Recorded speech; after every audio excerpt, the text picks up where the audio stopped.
Can you guys hear me? Testing. Oh, someone actually answered yes. This is almost strange. Everyone always answers no. All right. So, oh, good. Thanks. You made me feel better. So, today's lecture is going to be on modern Fuseki. Yeah, there is audio. It's going right now.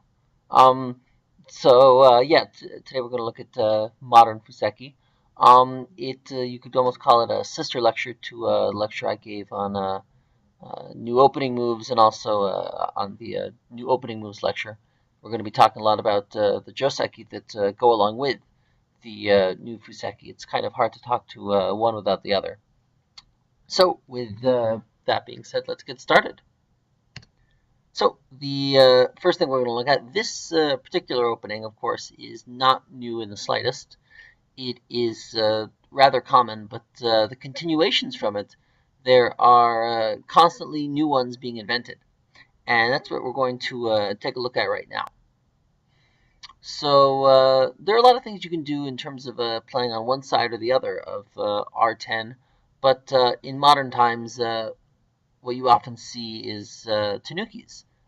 White has just played R10, of course, and black often tanukis here. And one common move that he does to tanuki with is C14. And there are a lot of things that white can do, of course, but the variant that we're going to look at is this move. And this occurs in a variety of openings, actually. This is a pretty common move in modern Go, but I see a lot of players not using it in the proper framework. So it's important to know the context that you should play a move like C13 in the proper kind of opening. There's two real kinds of ways you can do it. First of all, if the left side is particularly important to you. In this case, the left side is relatively important to white. White has himself a D14 stone here, so the left side is pretty high potential. So he wants to develop on that side. And then the other time you play it, of course, is if your opponent has strong development potential in the bottom left and you want to ruin it for him. So those are generally the two ways of doing it. C11 actually isn't that normal of a move. The other common move that we see besides C13 is actually C12, which is the other move that we can see as white. And yeah, this is oftentimes simpler, but C13 is more modern. And can everyone else hear me? Hello? Okay, just wanted to make sure. Okay, so this is a not exactly a new move invented this year, but within the last decade or so. New, of course, being a relative term in Go, this has become a much more popular move. So first off, what are responses that we normally see as black?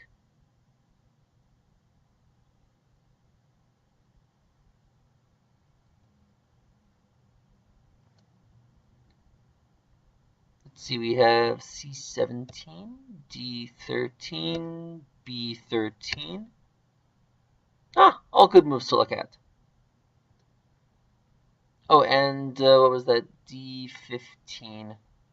Ooh, D15, that's creative. I like that move. Very creative. Okay. So let's take a look. So this is something of a special purpose move. We don't usually play it right now because white will usually just take this move. If you really, really need the corner, you can consider it, but usually this is better for white than it is for black. White is essentially sealed black inside the corner, and he was very happy to do so. Black started out with room to escape, and he's finished with an inferior corner. So usually we don't want to do C17. This move is interesting. I haven't actually ever seen this move before. I don't know if it's really that good for black, though, because it seems to me as though white will just go here. And it seems troublesome for black to find an awesome variant to continue with.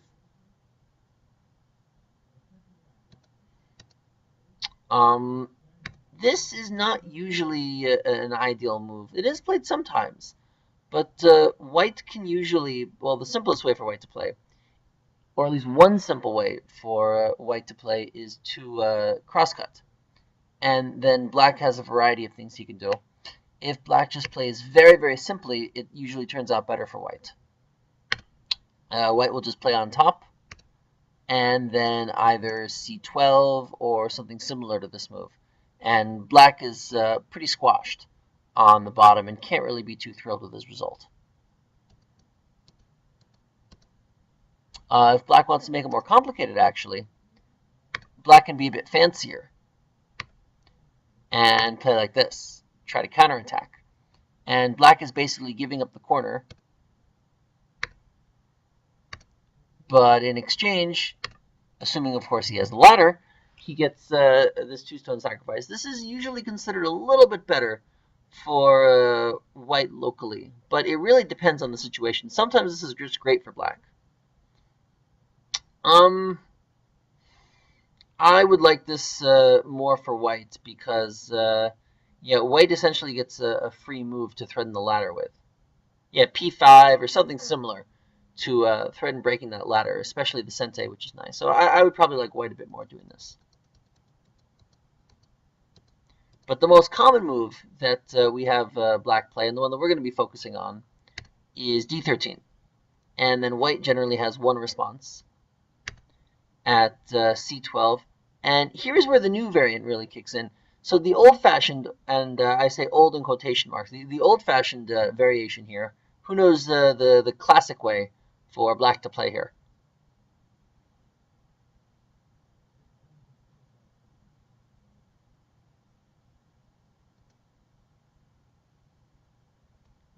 B14, D14, D12. Ah, yeah, the three moves that really occur to people. B14 is sometimes played, although actually this move isn't played as much anymore, because usually this gives white a slightly better result. So usually the classic move has been this move, but this move has fallen out of fashion recently. The reason being the standard variation that some of you are familiar with, I'm sure, is that we get something along these lines.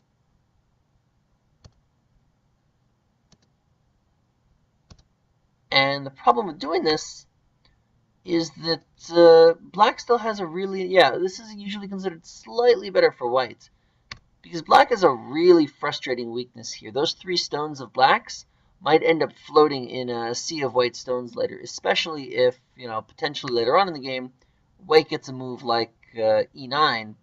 This is potentially unpleasant for black. So this is today considered slightly better on an open board for white. White will usually finish up locally here. Yeah, there are all sorts of interesting exploits you can do. So the most current move the players do is actually d14, which is going to be the real focus of this sequence.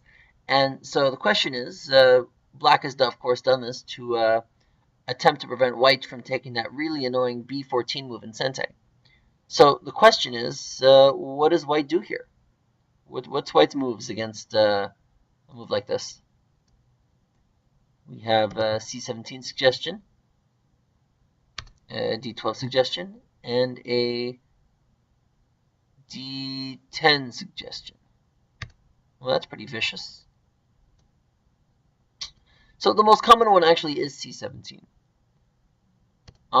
You can consider other moves, but for instance, if you work at building this, the reason why this can be frustrating is black basically gets this move in sente. There's really nothing white can do but respond to this move, unless white wants to get shredded to pieces on the top side.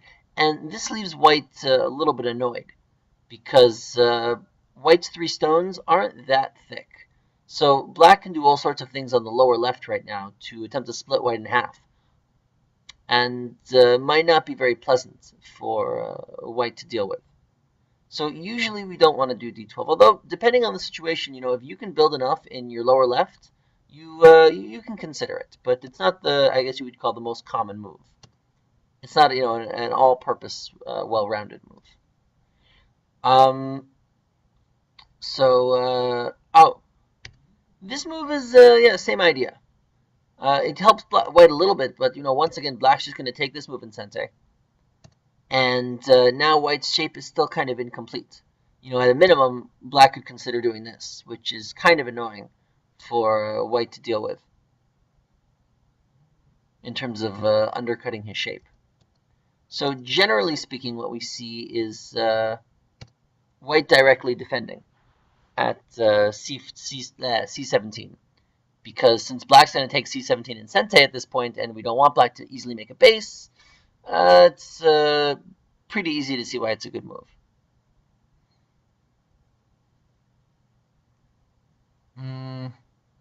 C10. Oh, you mean black C10 here? No, black usually shouldn't do C10 here. I wouldn't recommend C10. Black's 4 stones in the upper left aren't strong enough to really manage a C10 move right now. Even if black had D4, I would still be cautious about playing a move like this. I would not want to do this. It's after white escapes and splits black in half. I think it'll be a much more frustrating fight for black than it will for white, because black will have 2 floating groups that aren't safe, and white will have 1. Actually, the move that we see is D11, which is a fairly severe move.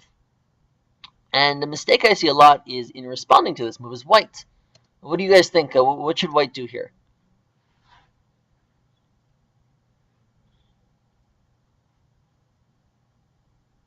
Not push, not cut, push.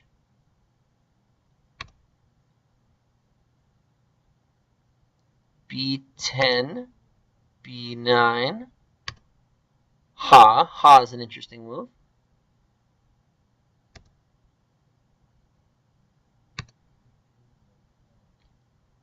Lots of interesting things. I think the push he was referring to is C11, but same idea.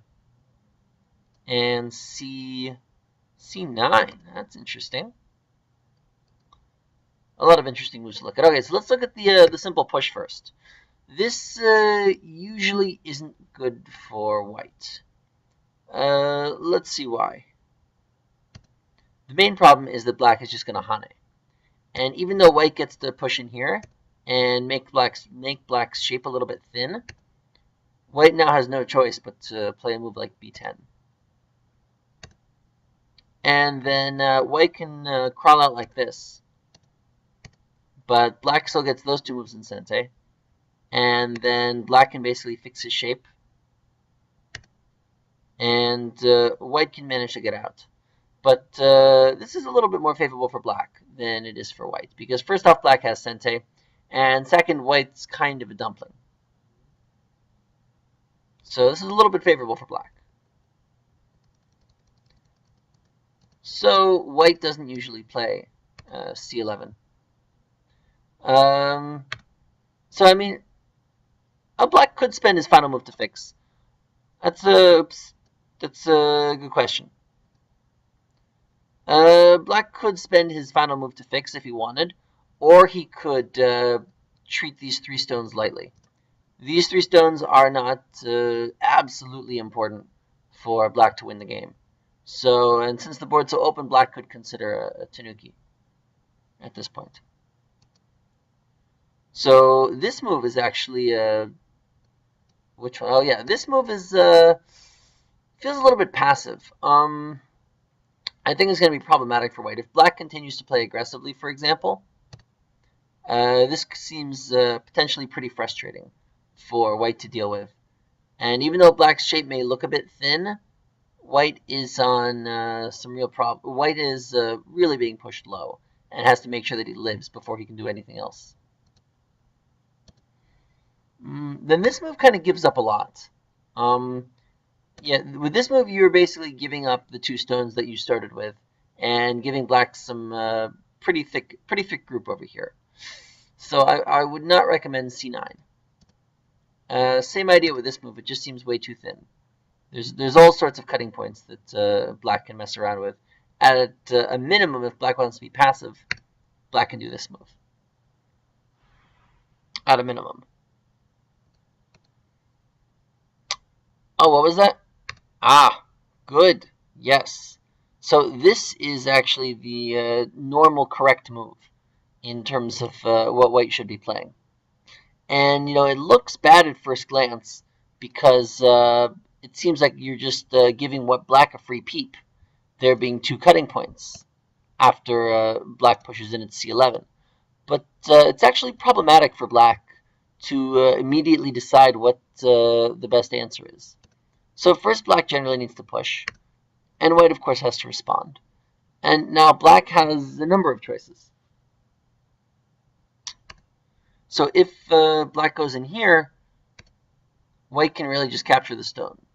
And it looks okay for black at first, but the problem here is black's shape kind of collapses after d12. And black just has way too many cutting points to manage this. Something is going to die. Something will almost assuredly die.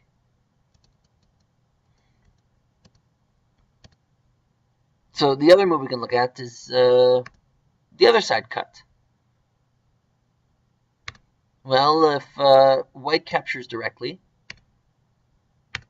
black can just take the 2 stones back, and white is a little bit happier than black with this, because white has gotten himself a Panuki. And yeah, later on in the game, or even at this point, I like d10 because of the Sente follow-up at e11, which is kind of nice. So, but yeah, the main point is this is considered a bit favorable for white. So black doesn't usually do this either. So the most common move here is actually the push on top to get black out. It has a very special purpose. And if white just plays absolutely defensive to protect himself, black has a very clever move at b14 to protect his cutting point. And then black is pretty happy playing a move like this. Black is pretty satisfied with his result. So what white usually does is play c9. And now it gets a little bit more complicated. This is the main fighting variation. And here's where it gets tricky. Black once again attempts the same cutting technique. And if white just does a simple capture, it looks similar, but what's the difference between this and the other one? Between this and cutting directly. Yeah, this exchange. This exchange is really, really nice for black.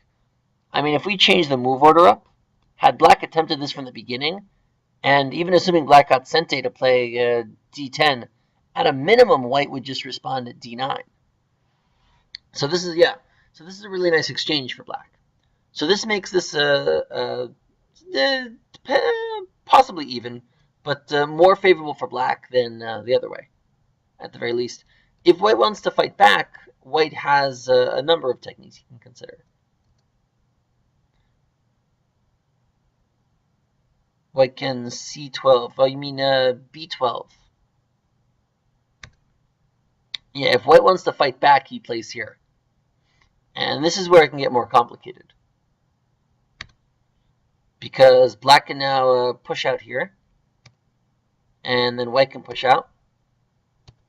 Build up his liberties. And if black does this move, this is hard to say. I would probably end up preferring white by a little bit here, because white's corner is just really large. And once again, even though black captures those 2 stones, white still will get a free move on the bottom right. The ladder breaker free move is nice, and black still has 2 cutting points, so his wall is not perfect. So this is a bit better for white. So what black needs to do is just play hard and keep resisting. But this just makes the fighting more complicated. So now white attempts to prepare some cutting points. And then get himself some free liberties. And one possibility is white can cut directly here. But this is usually considered a little bit better for black. Because what black will end up doing is basically getting thickness everywhere. Oh, this is a good question. Why is C16 part of this variation? Why is C16 so important?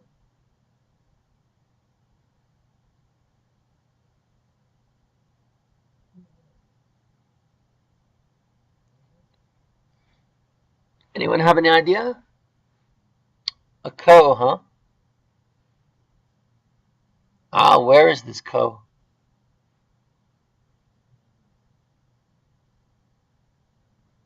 Well, the D17 cut doesn't really exist. Because if black does this, this doesn't really do much. White can just play here. Ah, there you go. Yes. A14 liberties. If black fails to play there, black has this move. And then if white fills the eye, black has the classic strategy of the A14 throw-in. And suddenly a ko is created. A really, really big ko. So this is why that final move at C16 is really important. Yeah, but this is too good for black. Black's thickness is too nice. So white can't play this way usually. Even though that cut looks good. So usually what white has to do is go all out and move up at E14. And this continues their fighting. And black can really max out his liberties. And basically, you're still going to get a ko inside. If black lets this happen, actually, if black allows this to happen, black is actually captured. But and if white attempts this, white ends up killing him. So the only way for both sides is really to have a ko. And here we have ourselves a really large ko fight.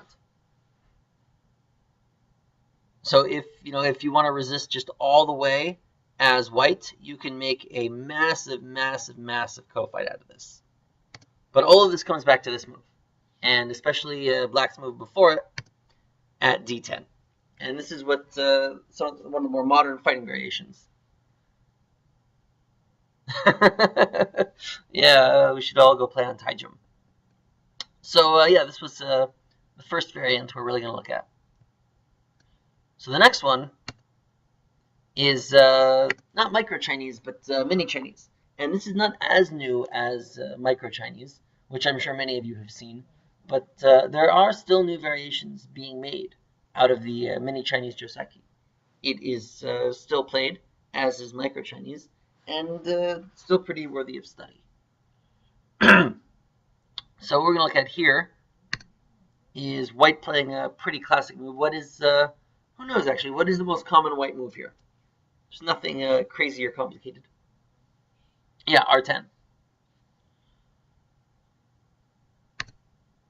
R10 is far and away the most common move here. Ignored it completely, right? So the question is, what should black do about this move? And there's a lot of classic ideas, and then there's some more new ideas. So who has an idea? What should black do about this move?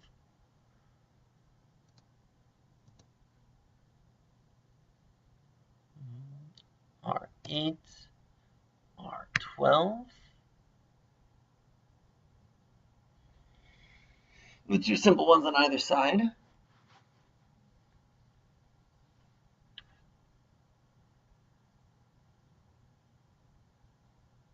F16.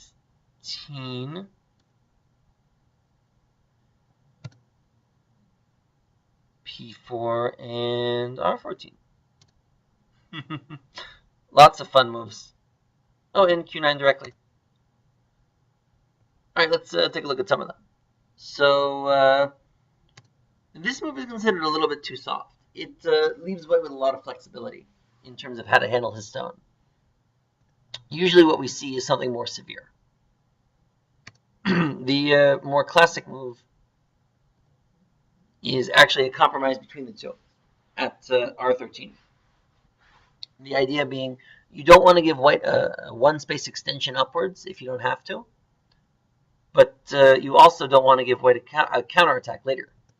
If you move out this far, you always have to worry later on in the game that white is going to dive in at R14, which can be frustrating.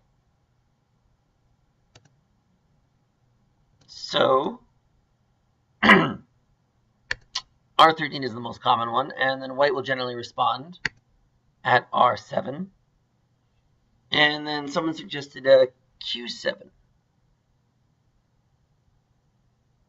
But the classic idea here for black, who knows the classic idea here?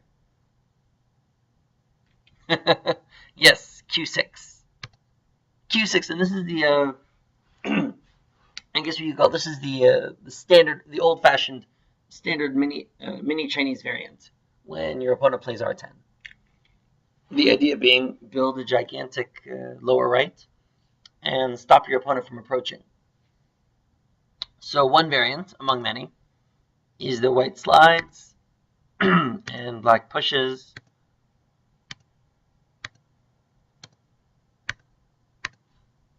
And this is perhaps the most classic variation. White builds himself some shape, a solid group, and black begins to build himself a bottom area.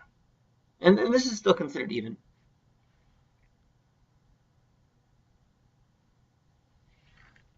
No, that's also possible.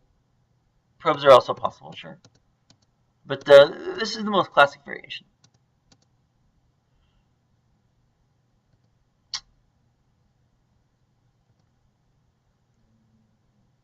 That's a good question. Why does white play the R2, R3 exchange? Any ideas? Why does white play this exchange?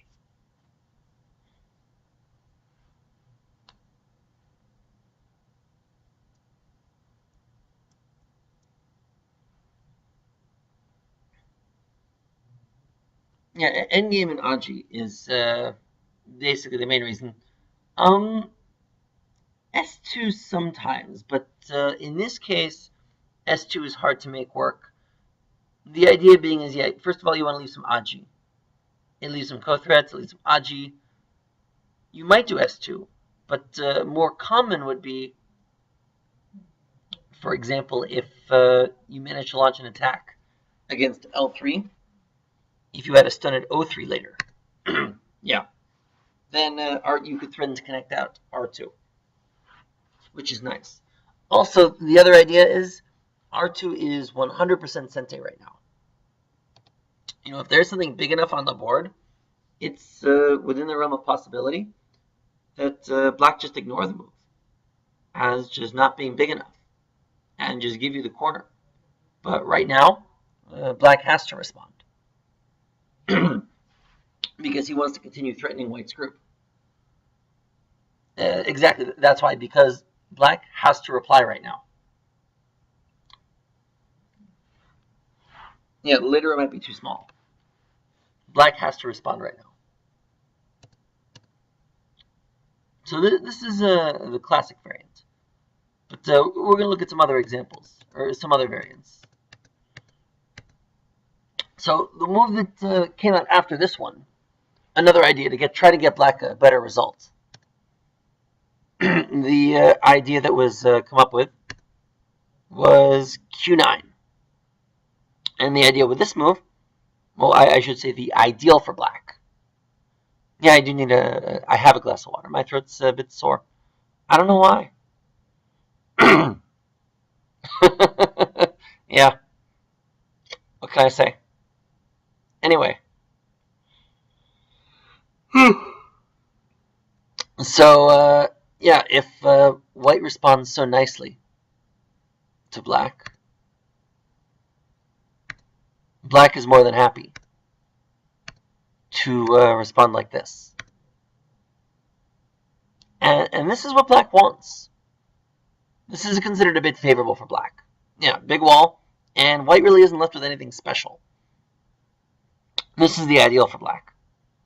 So white is usually going to do something to stop him from doing this.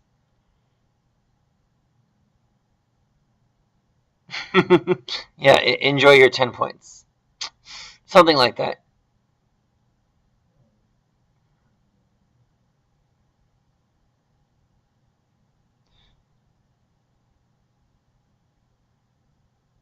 Why doesn't L3 ever happen at L4 if black is planning something like that? Because there's other things that white can do if L3 is at L4. Approaching the corner becomes a bit easier. Direct corner approach becomes a bit easier when L3 is at L4. So it changes all the things that white can do. That's the main reason. But white has different responses. One thing white can do is try and resist with Q10. And if black attempts to counterattack, white can play above, black can try to take below, white can connect up, black can make himself safe, and now white can actually approach the corner. White's built up enough strength to do so. And this variation was quickly dismissed for black as not being good enough. Because even though black can cut off the 2 stones if he wants, white gets a free approach on R4 that really hurts. This is, yeah, an entire framework is dismantled. This is not considered good enough for black. So we don't usually see this.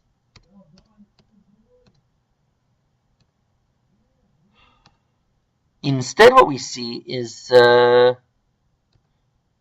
after this point, we see this move. Black is attempting to be lighter with his stones. And white will usually naturally try and dismantle the shape. And then black will do the same idea. And then white will do the same idea. Good question. Why does black not play here? Why not Q5?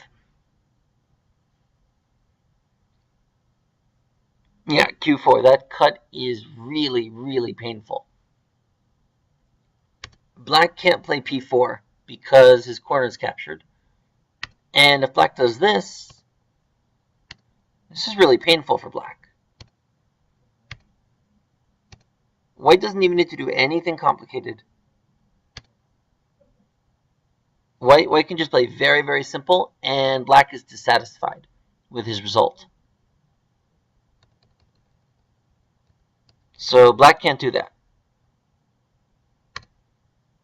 Interestingly, if white plays this directly, if white tries to cut it off directly, usually black will just give it to him. Black will usually just extend again because this is becoming almost solid 4th line mega corner. So black is willing to give up 1 or 2 stones. If white goes again, now black can Hane because of the support from L3. And white really can't be satisfied with the 1 or 2 stones he'll gain, considering the corner compensation that black will get. So usually white will stop doing it once. And then the next move is important, actually, for white. White really needs to play this move to finish up. Why do you guys think that P9, it doesn't look like it's a gigantic move, but why do you guys think it's so important? Why not play a move like K16 instead? Why this move?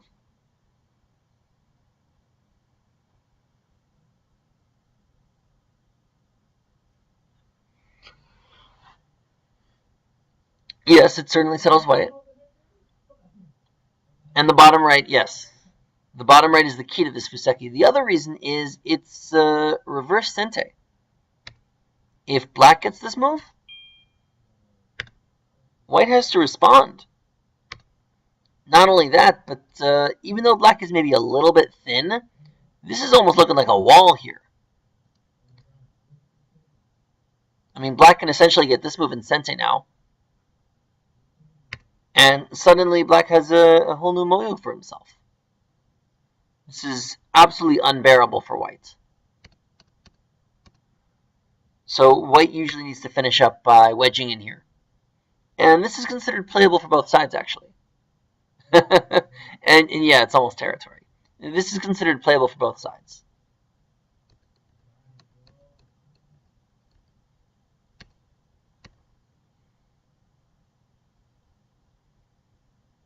The other possibility for white, after this move, instead of sliding into the corner like this, which gives black a really nice wall all around, white can actually move up like this. Now, the normal idea for black is when you're pushed, you want to stand up. The normal idea being p6. But in this particular case, r6 is actually the better move for black. A few reasons why. First of all, white can't really hane at A after black takes r6. Second, r6 gets black a gigantic corner. And third, r4 provides a lot of support for black. So white can't do this. This is hard to make end well for white. Not an easy fight. So white will usually extend. And this is considered a more passive way for white to play, rather than q10 and sort of fight. This is considered, actually, this is only considered slightly favorable for black. Because, first off, black's area is not 100%. White can get sente if he likes. And white's group is pretty safe. So black's corner is nice, but it's not 100% solid. And nevertheless, it's considered a bit favorable for black. So in general, you should probably stick with q10 in terms of resisting. And it can look scary, right? Absolutely. But the general idea is you should try and resist if black plays this move. 6-line corner is always nice, yes. But this isn't the most modern move, actually. I mean, q9. Actually, the most modern move here that players do is q9. Two famous examples. Two famous examples being Lee Chang-ho versus Park Young-hoon in the Fujitsu Cup, and Choi Won-yeon and versus Lee Sedol in 2008 Nongshim Cup. This is an interesting move in terms of attacking the R10 stone. And a lot of interesting Fuseki have come out of this move. The usual idea being is that white needs to make points. And then white extends again. And the key here is that black does not generally extend again. This is usually considered too soft because black has some support. Black already has some support from R4. So this is considered a little bit too nice, especially since L3 is low. So black really needs to hane to get a fair result. But the problem with the hane is it can provoke a lot of fights. I mean a lot of fights. There are some really fascinating games that revolve around this stone fighting. No, black should not R8. Don't listen to Frozen. So if... no, he shouldn't. So if white plays nice and simple, not usually. Well, why can't he cut him? Seriously? White can't cut here? Oh, you want to go like this? Oh, I suppose you could play like this. This looks really aggressive. I suppose you could try like this. It's a pretty complicated fight. It's interesting. But we're going to be looking at this one, which is, I think, more common than R8. Or at least more new, which is why we're looking at it.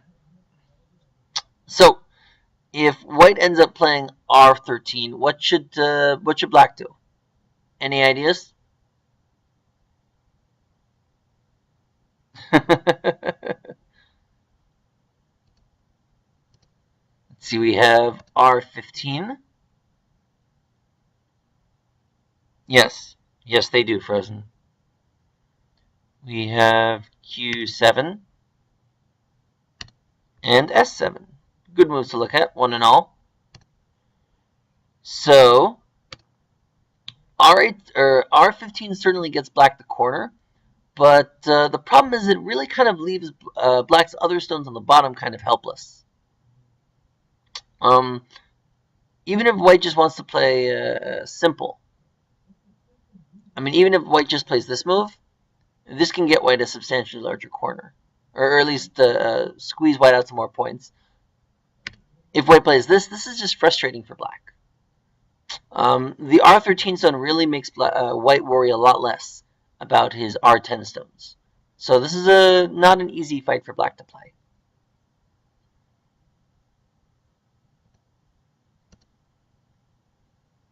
So yeah, the two most common moves are S7 and Q7.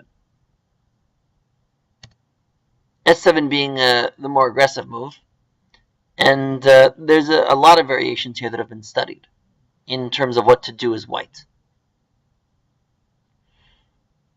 So one idea that was popular for a long time is to immediately take advantage of L3's lowness and just go straight for the reduction.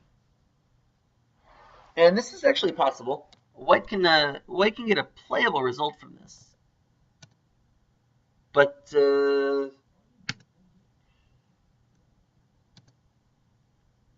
yeah, this is playable for white. If black tanukis or if black doesn't defend his corner, white can do another move at R3 and flexibly either make his corner live, make a nice corner for himself, or connect out. Well, this is the idea. It's more, I would call it more flexible than violent. The key here is that white doesn't care if half of his stones die. White will give black the corner, or white will give black some on the outside, but he'll get one of them. And he's not picky about which one at this point. So it's actually surprisingly hard for black to come out of this. So black needs to do something to respond. But the key is that white will be able to get out without too many problems.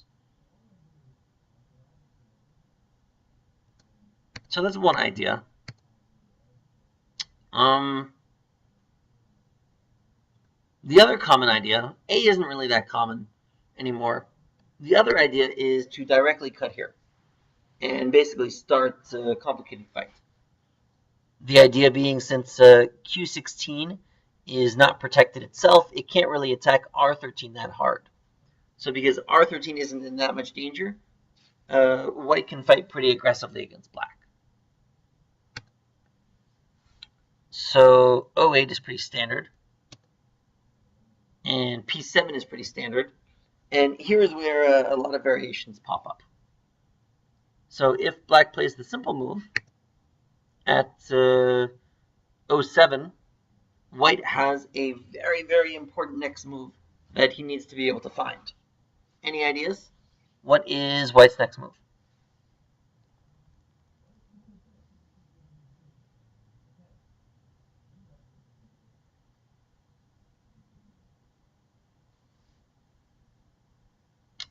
Let's see, we have Q5.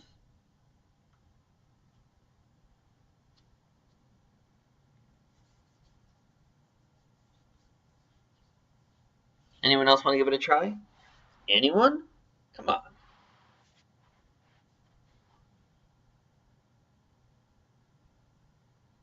P5.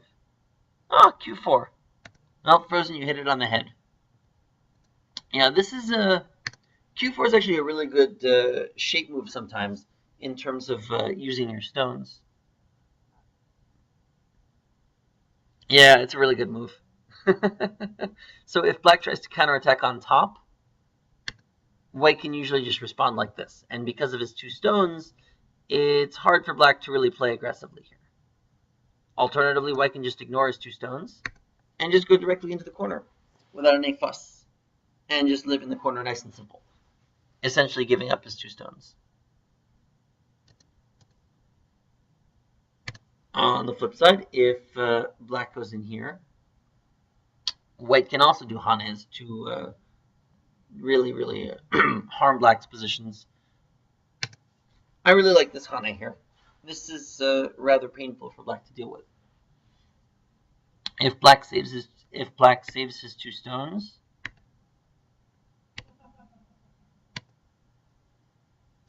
white is more than happy to play this out. And suddenly black's whole position collapses. This is no result at all for black.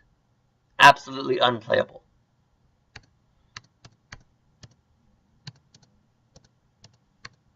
So a lot of players didn't like white getting this kind of flexible move out. So they started doing counterattacks against this move. So rather than responding at 07, sometimes players would respond here. And directly just basically start a gigantic fight with white. And now white really has no choice. White really needs to directly cut. And now it basically spirals off into a gigantic fight. And there are all sorts of moves that are playable for both sides. Black can consider pressuring the R13 stones. White needs to focus on his group still. White does not have a ladder, so really complicated for both sides is the simple way of putting it. It's really a lot simpler for black if he plays here. But because of these complications, one of the more popular moves now is Q7, which basically eliminates all of the frustrating complications that S7 can provide. And it puts a bit less pressure on white. But it's really a lot more solid. So once again, white can still do this. White can still consider this, but this is a little bit harder to do. Because before, black had this cutting point to worry about. So when white needed to get away quickly, black still had a weakness to worry about. Without that weakness, it's a little bit harder to make M4 work. Still possible, but just a bit harder.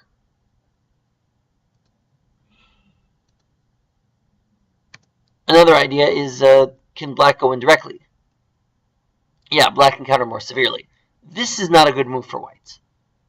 What should black do about this move?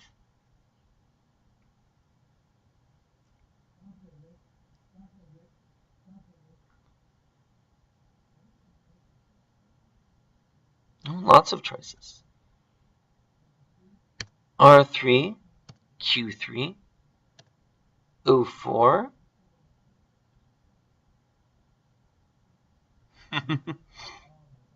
So the best move for black here is Q3. The idea being is you want to use black's thickness to just shred white to pieces. And white can play flexibly here. Rather than extend, white can do this, and then make a 1-space extension. But after black plays this move, it's really hard for white. And, white might be able to squeeze out 2 eyes, but even if he does, we still can't say that white is really thrilled with the result, because black's corner will get really solid, R3 is going to be weakened, and black is going to have thickness, basically facing the whole board. So even if this manages to live, white still can't be happy.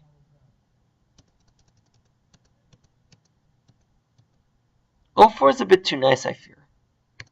It's not hard for black or white to just do this immediately. Really not much variation. White just does this and then lives in the corner. And this stops black from getting as much evil thickness as he did in the other way. And this move is similar, but feels a bit more passive. You could consider this, I guess. Possible, possible.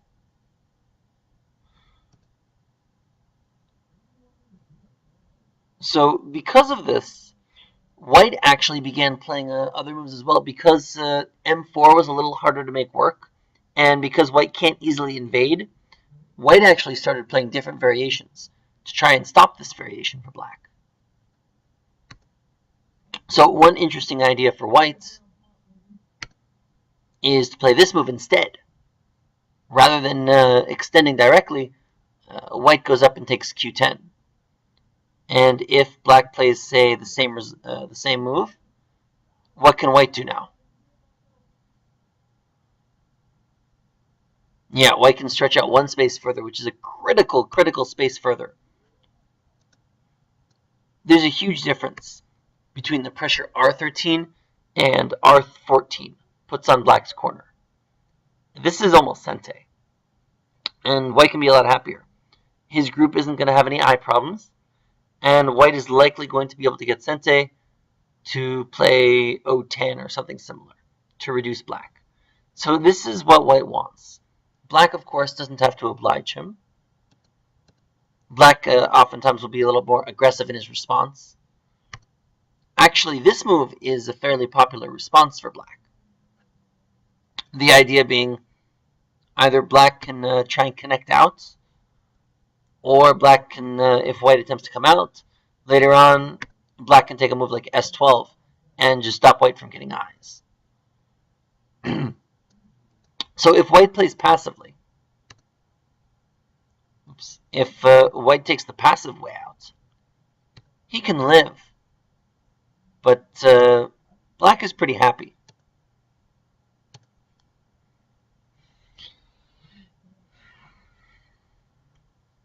This is a bit more favorable for Black than for White.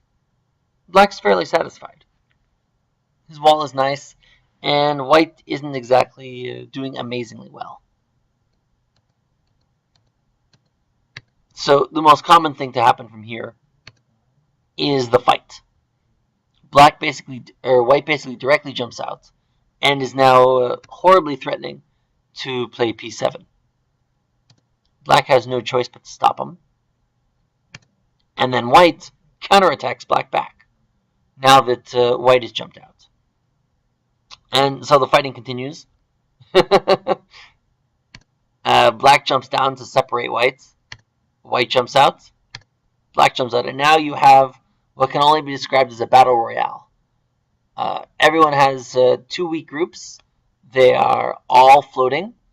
And it's anyone's guess who is going to do better in this fight. Really, it depends on the individual fighting skills of both players.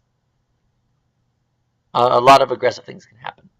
But yeah, there's a lot of new moves that are invented, especially to counter other new moves.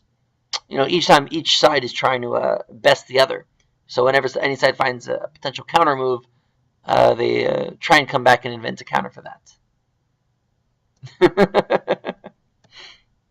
So that about sums up this one. Let's look at one more for the night. Let's see which one. Which one is this? This is a fun one. Okay, so this is still a fairly popular kind of opening. In other words, the main idea of this opening is Tanuki against b4 is very popular in modern Go. You see players do it all the time. c3 is just getting to be seen as not big enough in the very early opening when there's an approach move like e16. So in this game, this opening has been played in a lot of recent games. And Black has a variety of responses here. Of course, Black could consider pincering or doing e17, all sorts of moves. But the Fuseki that we're going to look at is this somewhat more obscure one, but nevertheless is still played somewhat often, is e15, which is a very interesting move.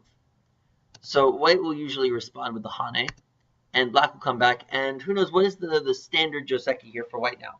What's White's standard move 101 for White?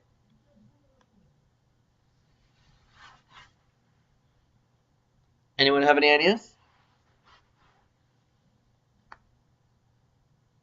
got over a dozen of you in here. Does anybody have any ideas? Come on. Someone? Let's see, we have F17, F16, C17.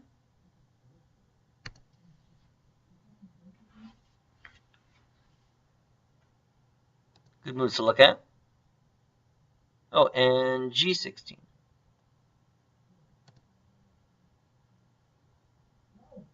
Oh, and F14, sure.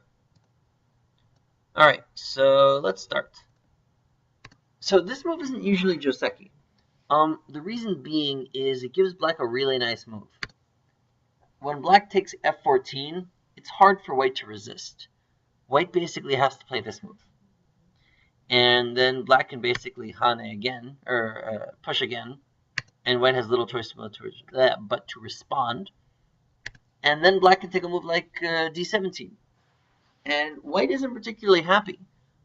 White's eye shape is incomplete, and black has obtained for himself a large corner and a nice sized wall.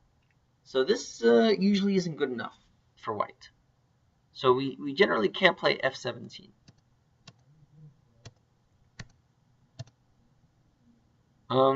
This move is the right idea, but it's not the best move that we can play. Actually, G16 is better than F16. The reason being, after black takes this move, which is basically the required, or one of the main variants that black can take next, it's very easy for white to respond at G14. There's no cutting point that he ever has to worry about here.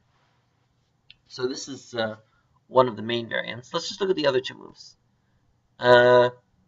C17 we'll look at in a bit. And, oh yeah, E, we also need to look at E. So this is basically the first classic variant. And then black usually double hanes here. And there are, subtle variants along the way here, but this is, I would call, the main line. And then it finishes like this. And this is a joseki, absolutely. But in this particular board position, what do you guys think of this joseki? Good for black? Bad for black? In this particular board position, this Fuseki.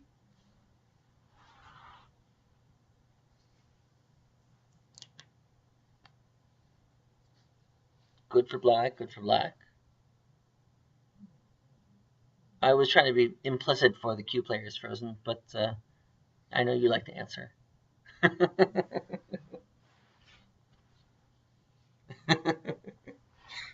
Yeah, so so this is actually better for black because he has this C6 group that's slightly far away. It's a good 5 spaces away, which is a very important distance when developing moyos. 5 spaces is usually considered pretty good. And also it's low, and you have a low-high relationship. And then the third key point here is that white does not have C3 yet. And that's important because without C3, it's substantially harder for white to do something like, for white to try and counterattack at C8 or something similar. Black can respond more harshly, I guess, is the main idea. So this is a little bit better for black. So white didn't like this very much. So new variants appear. Oh, I should also go over. F14 is a very special purpose move. It is not one that you should always play, and only if you have a real need for it should you ever consider it, because black is just going to cut in here immediately and take this.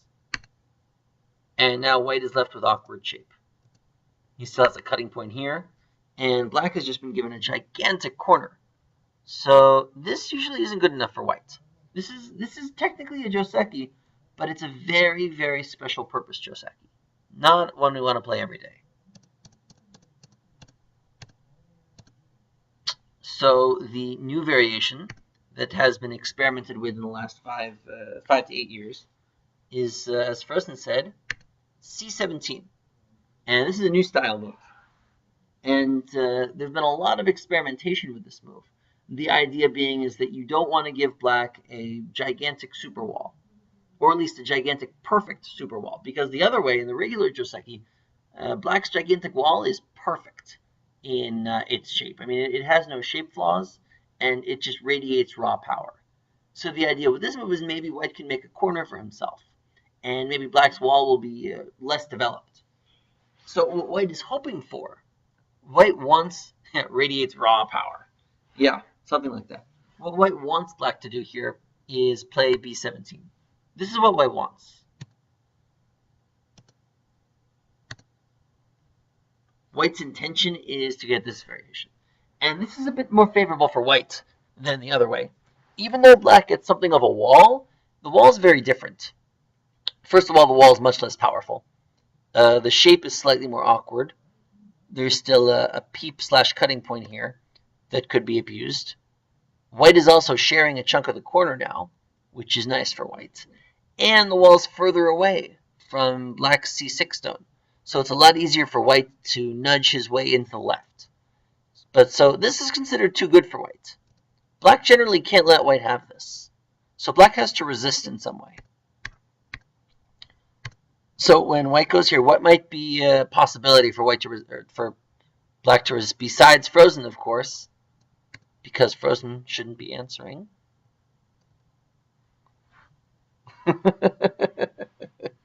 Well, yes, it is the obvious move. Ah, good. Yes. Cut.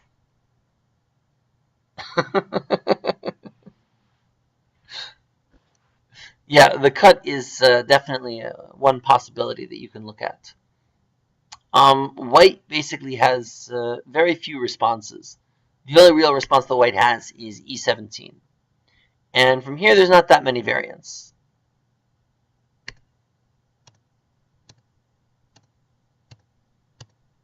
This is the general idea. And this is actually considered playable for white. It might look like black has everything on the outside, but black's shape is far from perfect. And black can't directly capture f15. So this is playable for white. There are examples of professional games today with actually this variation being played out. So what is white's response if black plays d16 before the cut? This move.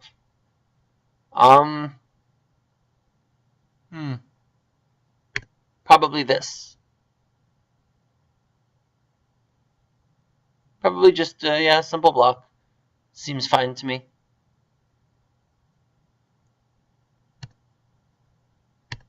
Cut's not as good, because you've made white stronger.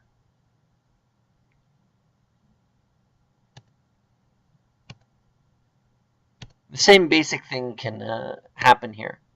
But now white has sente to do stuff. Yes, d16 is considered bad for black.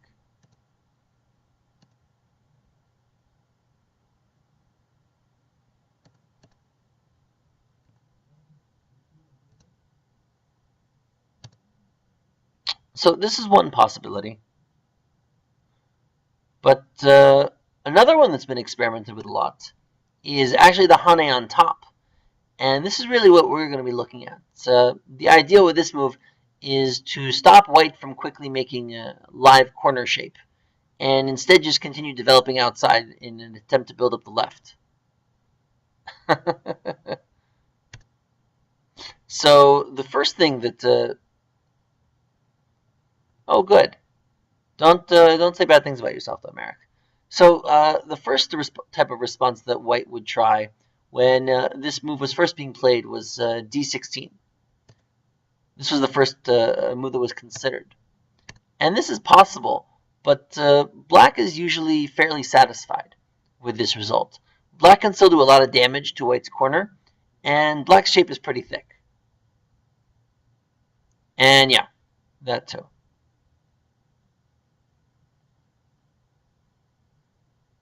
Yeah, c16. So that was pretty much dismissed as being inferior for white. So the today's move for white is actually to play f16. The idea being is to make sure, yeah, it's pretty solid, and make sure that c17 isn't in terrible danger. Because of this move, black doesn't have the ability to play d17 very easily. This generally does not work out very well for black because f16 is so thick. For example, if black attempts this, this is impossible for black because white just ladders these stones. Due to f16, white can do this. So this is impossible for black. So it's a pretty multi-purpose move. Black will generally extend out, and then white has a oh, what happens if black does c18? White just does this, and then it reverts to the same result. Okay, Frozen, that's nice of you. Oops. So white actually has two moves here. The first move the white can consider is j16, and then black will generally take b17, and white will pull back. And this is b18 is nice for black in terms of keeping the corner and reducing white, but white does get sente, which isn't a bad thing, especially with the left being so large. So white can play this way. This is not unplayable for white, especially because white gets to move first on the left side. The other move that white can play, which is more common, I think, in modern play, is just simple take the corner, pure and simple. And black will get to play something like h16, but even though it looks like black is playing all around, black's shape is still a bit thin. You know, there's still b15, there's still a cutting point here, this is still a little thin here, and white gets sente. So yeah, white could play, yeah, exactly, we looked at c7 already. Black is far enough away on that side that white can play c7 or something similar now, because the left side is really where black would like to develop, and white can stop him from developing there with a move like c7. So this is one possible variant. Oh, we have time for the last one, I think. And this is the last one of the evening. Oh. Is it possible Black Tanuki waits? Oh, never mind. Okay. So this is one that some of you may have seen from professional games. The move I'm talking about is c10. So first question is more philosophical. Is c10 a pincer? This is more of an opinion question than a factual yes or no answer, but I'm interested to hear anyone's viewpoint. Is c10 a pincer? White's just played it.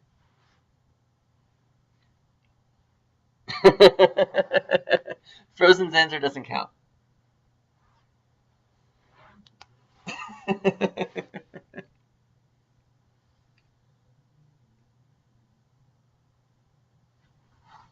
Yeah, so it's a pretty subjective question whether or not it's a pincer.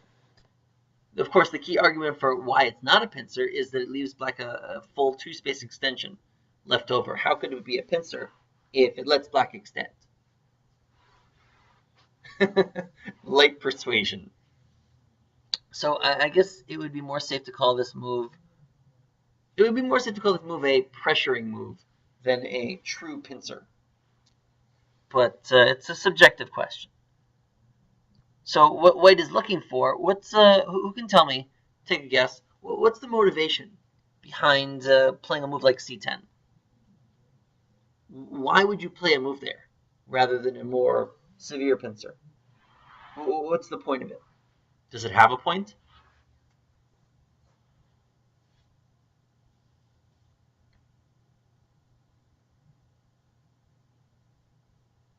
I mean c15, not c17.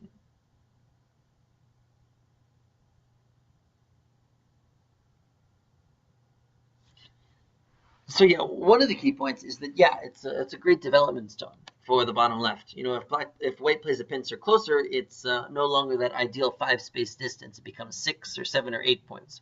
So it's a move that really looks to d4 to play. But the other idea is, if black attempts to play the simple 2 space extension, this is actually what white wants. White wants black to do this, and sometimes this is okay for black, but exactly, yes, you kick him. Because black has a 2-stone wall with only a 2 space extension, which is a little bit too close for black. So white is generally fine with this. This is not generally good enough for black. If white plays a very, very slow shape finishing move, white is more than happy to continue up with e10, and this is impossible for black to play in terms of, white has already taken the lead in this game. This is not a way that black can play, at least on this particular board. Sometimes you can make your 2 space extension like this. So that's one move. The other reason why you play c10 is, well, let's see what happens here. Well, white pushes out, and white jumps. But the question is, now what? C10 is that like perfect point that black would like to do, and black can't make a puny extension like c12. That makes black's wall stupid. And if black tries to counter pincer, c10 is so far away that this is almost impossible to pull off. White's just going to play c6 in response. And it's an open question, who's attacking who here? I would say that white's attacking black rather than black attacking white. This is not a way that black can play. So black can't extend, at least black can't extend to c12, and black can't push down with e16. What should black do?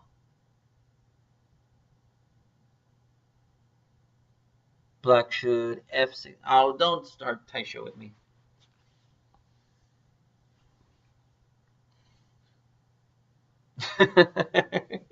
We're not starting Taisho. Aside from Taisho, assuming you don't want to start an utterly insane fight that spans the board.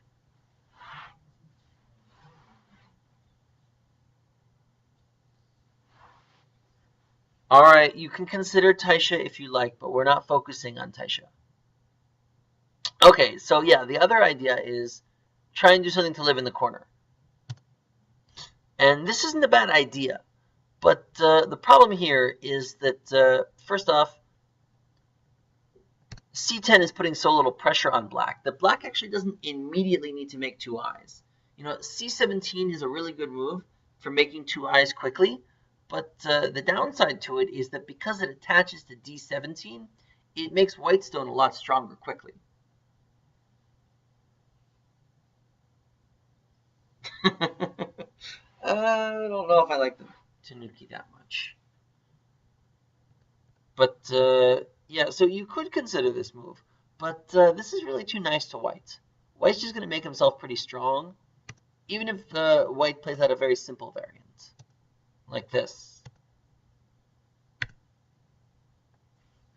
I mean, black is okay, but normally when you do this type of thing, c10 is a bit closer. And because c10 is so far away now, you can't really do anything to attack this stone from here. So white's fairly satisfied with this. Actually, a move that we're seeing in modern play is one that might appear a bit surprising. b17 has actually seen a fair amount of play recently. And of course, by recently, I mean the last 6 or 7 years. So this is a pretty unusual move with the 3-4 point especially, but it's because of the unique placement of c10 that this move can work. The normal idea when white wants to counter this, when white normally wants to counter this move, the normal idea is for white just to play here. But the reason this doesn't work that well is because black can make a 2-space extension. Yeah, exactly. Because of that far away spacing, And white has to play J17 here. It's basically mandatory to finish up his shape. And now C10 looks kind of stupid. It's just not that useful a move. Black can pincer it. Black can do whatever he likes to it now. So this is not good enough for white. So because of this, white had to come up with a better response than the standard F16. So what do you guys think? What, besides Frozen, of course, who's not answering, what might be a better move to respond with?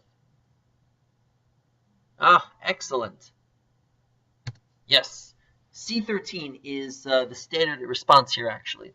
The idea being is that D17 still has a lot of ability to escape, and you want to strengthen your C10 stone. You want to prevent black from getting that critical C12 move. So black basically has one response, which is to pressure D17. Black has to get his compensation. And now it's white's turn. And so once again, the question comes back to, well, what should white do in this kind of Fuseki? Should white just give up D17? Should white live outright with D17? How should white live outright with D17?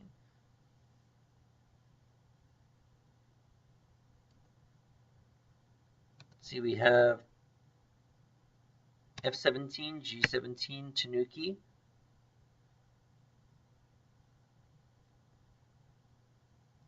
Three good moves to look at. So, well, Tanuki, O3 Tanuki. So I can't say that Tanuki is inherently a horrible move, but usually you should play locally, at least if you play lightly, because white stone still has a lot of AGA. And if black manages to place another move there, he can eliminate all of that AGA in a single move and get himself a rather large corner. So usually black should play another move around, or white should play another move here pretty soon.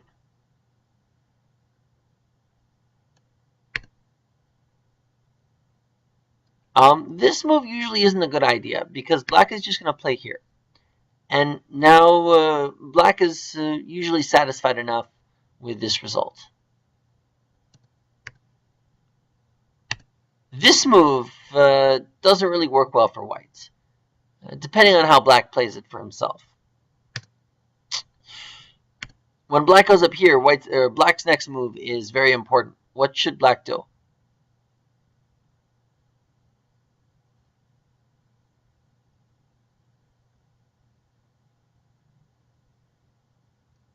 Yeah, black needs to hane.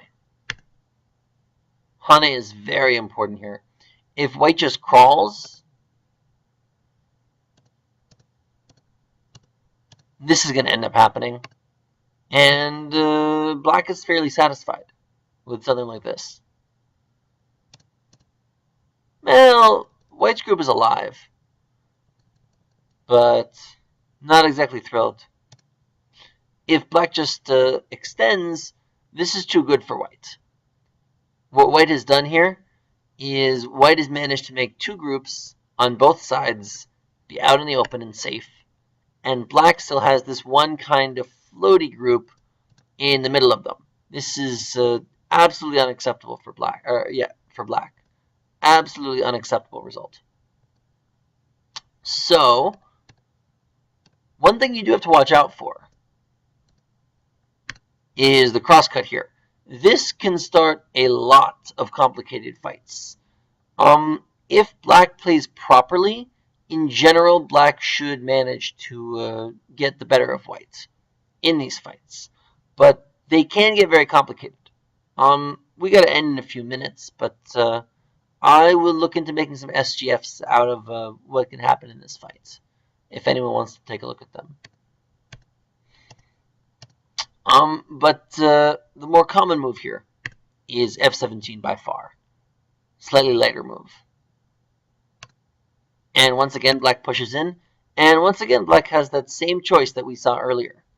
Black can cut on either side, or black can play above. Well, if black plays above on this side, this is possible, but it seems like white is not particularly thrilled. White can consider playing this way, but it gets very, very complicated. very, very quickly. This is a difficult fight for both sides. It is very unclear who will win this fight. So, yeah, only play this way if you're just really looking for an all-out battle with your opponent. Actually, here, white can actually consider this move here. This move is actually playable. Normally, you don't want to do this as white, because this is usually quite bad. But in this particular case, white can actually do this, because white has Sente for R13. So this is actually possible for white. So D16 is a little bit passive for black. It's possible, but it doesn't always get him the best results. Well, let's see. What if black cuts in here? What should white do? Inside or outside?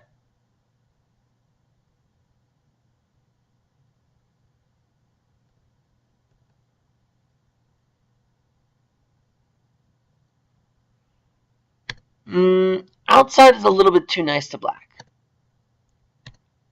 White can extend to J17, but black's corner is fairly, basically okay. It's a little too nice. It looks like inside is pretty crunched. But in actuality, this is not good enough for black, because black's shape is really thin. Really, really thin. Especially in the face of a Panuki. Not even D16. Just this. This is all white needs to make black's life a living hell. Black can cut, but now black's shape just collapses. There's just no way for black to make this end good for him. Make this end well.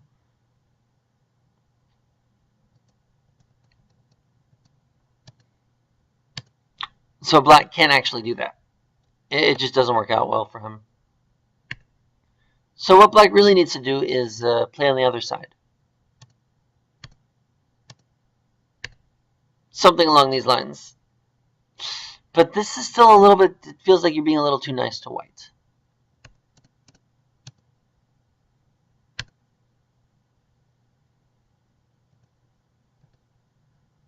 So what you can end up doing is playing once again this move. And depending on how white responds, you can have a very, very similar fight in terms of this move. We looked at this earlier. And this can get very, very complicated very, very quickly for both sides in terms of fighting. This is basically the no compromise move from both sides. If both sides simply refuse to compromise in any way on who gets what, this type of fight can commence. If black is willing to be a little bit more compromising, he can just play this move and get a playable result. But it all depends what he's looking for. So, yeah, that basically sums up this lecture on, I guess we'd call it Fuseki / joseki. They kind of merge together. I hope you all enjoyed this lecture despite my dying voice. Star, that's a new one. But yeah, I hope to see you all next time. If you have any ideas, feel free to give them to me. And I hope everyone learned something. So I will see you all next time.